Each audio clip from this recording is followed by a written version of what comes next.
Hey guys, this is the Sony x85d series 55-inch 4K HDR TV. I recommended this to one of my friends a year ago, and today I'm gonna do a review of this. So these are the specs for your reference.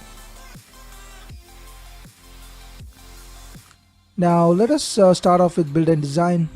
In terms of looks department, it will not disappoint you. It looks sleek and stylish with thin bezels. In fact, it is pretty much as thin as my Redmi Note 4. In fact, it is thinner.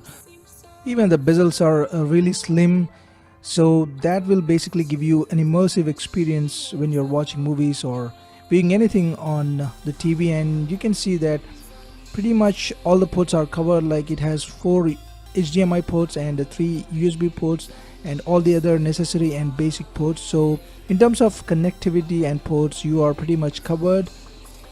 The display looks gorgeous. I'm going to talk about it in a bit. Now let us move on to the next thing, the user interface, which is key to interacting with the TV. So here this is again a typical Sony smart TV interface. As you can see, on top you will have some recommendations, and below you will have all the apps from the Play Store and the Sony's proprietary software, and you also have the Google Play Store, the Netflix. So in terms of user interface, it is pretty user friendly. One can easily operate through the interface and have a pleasant experience because it is very well optimized, and there is no lag while going through all the apps and transitioning from one place to the other. Everything is pretty neatly organized. I really like the remote. It actually makes things really easy. Again, this is a really standard Sony smart TV remote, and it has this voice function button which basically lets you do searches and whatnot. So this is going to be a great experience with this remote because it lets you operate without having to type anything. You can basically go for a voice search, and it is pretty accurate as this is taken from the Android itself. So it is really accurate, and it can actually pick up the Indian accents or whatnot. So overall, it is a great experience using this television with the remote as well. Moving on to display, this is one of the main factors while buying a television, obviously, because you'll be watching at it all day. So definitely it does not disappoint you here because the Sony is known for great displays. It has great sharpness and contrast. Even the viewing angles are really good, and it has this X Reality Pro and Triluminos display with 4K HDR and the Sony X1 image processing. So these all technologies combined together result in a great display that you really enjoy watching movies or your pictures. So definitely a great display.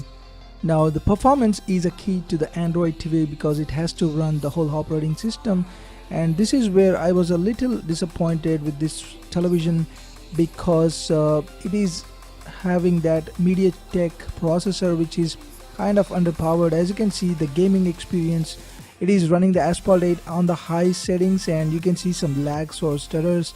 I don't understand why they cannot put some better chips like the Qualcomm 820 or at least 810 or something like that, but this is what you get, and the performance as a result becomes slightly choppy when you're gaming, especially those HD games with high settings.